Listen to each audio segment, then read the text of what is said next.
ነው የሚያውቁት። ነገር ግን እኔ ያለሁበትን ቦታ መናገር አልፈልግም እና በቃ ቤተሰቦቼም ማወቅ ያለባቸውን ነገር ነግሬያቸዋለሁ። ከዛ ውጪ ግን ለማንም ግልጽ አላደረኩም የሄድኩበትን ቦታ። ለሁሉም ነገር አሁን ረፍዷል። ብዙ ጊዜ በተደጋጋሚ አቤልም እየነገረው ነው ረፍዷል። እኔ በቃ መመለስም አልፈልግም። በዚህ ሰዓት ደጋግሜ ማስተላለፍ የምፈልገው መልእክት ስፔሻሊ ለአብርሽ ብዙ ድሎች ነበሩክ፣ በጣም ብዙ ታይሞች ነበሩክ። እኔ በጨከንኩኝ ሰዓት ነው ወይ ነገሮች የሚታዩ? ያኔ በጣም በብዙ መንገድ ላውራክ ስሞክር አይኖተን አድርጄ ብዙ ነገሮችን ላረግ እችላለሁ። ነገር ግን የምረጋጋበት ታይሞች ነበሩ። ቡታጅራ ያለው ፕሮግራም ተስተካከለ እንበል፣ ፋሚሊዎቹም ጋር ሄዶ ነገሮችን ማስተካከል ቻለ እንበል። ወደ እኔ ሲመጣስ ከኔ ጋር ያሉትን ነገሮች ሳያስተካክል እኔና እሱ ጀርባ ለጀርባ ተሰጣተን ነው ፕሮግራሙ ላይ የምናካሄደው። ፕሮግራሙን እንደዛ ነው ውበት ያለው። በማላውቀው ነገር ድንገት ተሰብስቤ ካለሁበት አስነካካኝ። ምን አለበት ምነዋ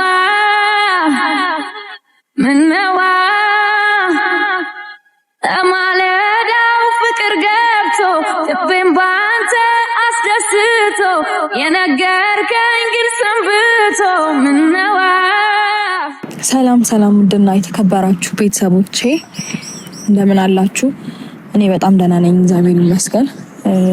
እንግዲህ ሰሞኑን አልመለስም ብያችሁ ነበረ፣ ማለት ወደ ቪዲዮም አልመጣም ብያችሁ ነበረ። ልመጣ የቻልኩበት ወይም ደግሞ ወደዚህ እናንተን ፊት መቅረብ የቻልኩበት ትልልቅ ጉዳዮች ስለገጠሙኝ ነው። ማለትም ያው አንዳንድ ሰዎችን በጣም በተደጋጋሚ እየደወላችሁልኝ ስለሆነ የእያንዳንዳችሁን መልስ መመለስ ስላልቻልኩኝ በቪዲዮ መልስ ለመስጠት ፈልጌ ነው። ሲቀጥል ደግሞ እና አብርሽም እየደወሉልኝ ስለሆነ ለነሱም ጭምር መልስ መስጠት ስለፈለኩኝ ነው። ለማንም ስልክ እያነሳው አይደለም። በዚህ ታይም ማወቅም ያለባቸው ሰዎች ማለት በጣም የተጨነቁ ሰዎች አሉ። እኔ ያው ፋሚሊ ጋር እንደሄድኩኝ ነው የሚያውቁት። ነገር ግን እኔ ያለሁበትን ቦታ መናገር አልፈልግም እና በቃ ቤተሰቦቼም ማወቅ ያለባቸውን ነገር ነግሬያቸዋለሁ። ከዛ ውጪ ግን ለማንም ግልጽ አላደረኩም የሄድኩበትን ቦታ እና ያው አቤልም ለማንም እንዳትናገር ስላልኩት እሱም ለማንም አልተናገረም። በጣም ነው የማመሰግነው። እሱም በዚህ አጋጣሚ የገባልኝ ቃል እየፈጸመው ስለሆነ ማለት ነው። ቃሉን ገብቶ አላጠፈም እና በጣም እጅግ አድርጌ ነው የማመሰግነው በጣም። እና ከዚህ ነገሮች አንጻር ነው ልመልስላችሁ የቻልኩት ማለት ነው፣ መልስ ልሰጣችሁ የፈለኩት። እና አብርሽም በጣም በተደጋጋሚ እየደወሉ ነው፣ ብዙ ሰዎች እየደወሉ ነው እና እረፍት ማግኘት ስላልቻልኩኝ ነው ልነግራችሁ የመጣሁት። እና ደግሞ እኔ እንደተናገርኩትኝ የማንንም ውለታ ማጥፋት አልፈልግም። ነገር ግን ስህተት ከሰራ ይሄኛው ነው ስህተት ብዬ ልነግረው ሞክራለሁኝ። እና በዚህ ልክ የሱን ውለታ ያደረገውን ነገር እያጠፋችሁበት ተናንቆ እስከማዋራት ምናምን ለምን አስፈለገ? እሱ እኮ አይደለም በግድ ነይ ካልወጣሽ ነይ ውጪ ምናምን ብሎ ጎትቶ እኮ አላስወጣኝም ማለት። ለምንድን ነው እንደዚህ የምትሆኑት? እኔ ራሴ ነኝ አእምሮ ያለኝ፣ ማመዛዘን እችላለሁ፣ ነገሮችን ማገናዘብ እችላለሁ።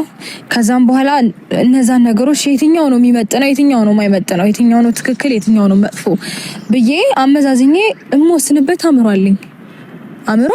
በነገራችሁ ላይ በደንብ አእምሮ አለኝ። እሺ ማለት በዚህ ልክ ሰው ላይ ለምን እንደዚህ ትሆናላችሁ ልላችሁ ፈልጌ ነው። በጣም ነው እሱን እየተጫናችሁት ያላችሁት እና በቃ የምመጣባቸው አጋጣሚዎች እንዲፈጠሩ ስለማልፈልግ ለሁሉም ጥያቄዎቻችሁ መልስ ጭምር ነው እየነገርኳችሁ ያለሁትና እኔ ሰው በምፈልግበት ሰዓት፣ ሰው እንዲያዳምጠኝ በምፈልግበት ሰዓት፣ ስፔሻሊ አብርሽ ከጎኔ እንዲሆን በምፈልግበት ሰዓት ከጎኔ አልነበረም። ከምንም ነገር በላይ ማለት በዚህ ታይም በደንብ ሊያስፈልገኝ የሚችለው አብርሽና አብርሽ ብቻ ነው። ማለት በደንብ ማለት ትሪትመንት ምናምን የሚባሉት ነገሮች ራሱ መኖር አለባቸው ከነ ማለት ነው። የተገላቢጦሽ ነው እኔ ጋር እየተፈጠሩ ያሉት ማለት ማንን ገደለ የተፈጠረውን ሀሳብ ለመስማት መሞከር ምናምን፣ እነዚህ ነገሮች በሙሉ ከሱ አላገኘሁኝም። ስለዚህ አሁን እየተሰማው ያለው ሁሉም ነገር አሁን ነው የሊናውን እየጸጸተው ያለው ምናምን እና እኔ ደግሞ ወስኜ ወይም የራሴን ውሳኔ ወደ ራሴ ነገር ከገባሁኝ በኋላ እኔ እነዚህ ነገሮች ተፈጥሯል ብዬ መመለሱን አልፈልገውም። ምክንያቱም በቃ እኔ በደንብ ከራሴ ጋር ነው እንጂ ማድረግ የምፈልገው ከራሴ ጋር ነው መነጋገር የምፈልገው ራሴን ነው ማዳመጥ የምፈልገው እንደነገርኳችሁ እና ነገሮችን ከቤት ነው የሚጀምረው ወይስ ከውጪ? እኔ የቤቴን ሳላጸዳ ቤቴ ሙሉ ቆሽሾ ማለት ነው በጣም ተበለሻሽቶ ምናምን የውጭውን ባጸዳው ምንም ትርጉም የለውም። ምክንያቱም የምመጣው ወደ ቤት ነው። ውጪ ላይ አይደለም የምኖረው፣ ውጪ ላይ አይደለም የምተዳደረው፣ ውጪ ላይ አይደለም ላይፌን የምቀጥለው። ወደ ቤት መመለስ አይቀርም። ቤት ስገባ ግን ያ ቆሻሻ በሙሉ እኔን ረብሸኛል፣ ያሳምመኛል፣ ጠረኑ ደስ አይልም ምናምን። ቤታችሁ ቆሽሾ ውጪው ቢጸዳ ትርጉም ቢስ ነው። ምንም ለኔ ሚኒንግ የለውም እና መጀመሪያ ቤት ውስጥ ያለውን ችግር ከመፍታት ነው የሚጀምረው ወይስ ውጭ ያሉትን ነገሮች ከማስተካከል? እኔ የማስበው ቤት ውስጥ ከማጽዳት ነው። ቤቱን አጽድታችሁ ቤቱን አሳምራችሁ ስትጨርሱ እናንተም የሚያምርባችሁ እንደዛ ሲሆን ነው። በነገራችሁ ላይ የምር ያምርባችኋል። ቤታችሁ ነው የምትመስሉት።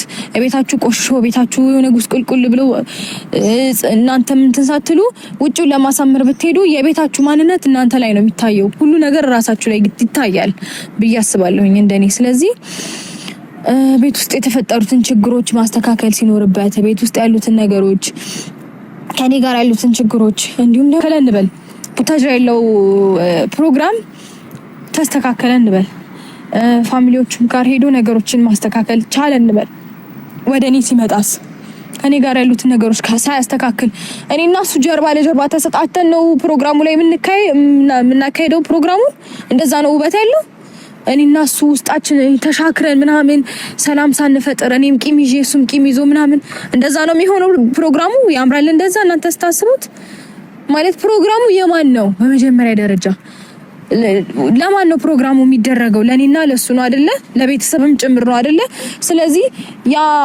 ፕሮግራም እንዲደረግ ደግሞ መንስኤ ምን ሆኖ ማንን እኔና እሱ ነን አይደል መንስኤው የሆነ ደስ የማይል ሁኔታ ላይ ሆኖ እኛ ደስ የማይል ሁኔታ ላይ ሆነን ፕሮግራሙን ለማሳመር ብንሞክር ሁሉም ነገር የውሸት ነው ስሜታችን የውሸት ነው የምናሳየው ፊሊንግ የውሸት ነው ደስታችን ኢቭን የውሸት ነበር የሚሆነው ስለዚህ እኔ እንደዚህ አይነት አስተሳሰብና አመኔታ ስላለኝ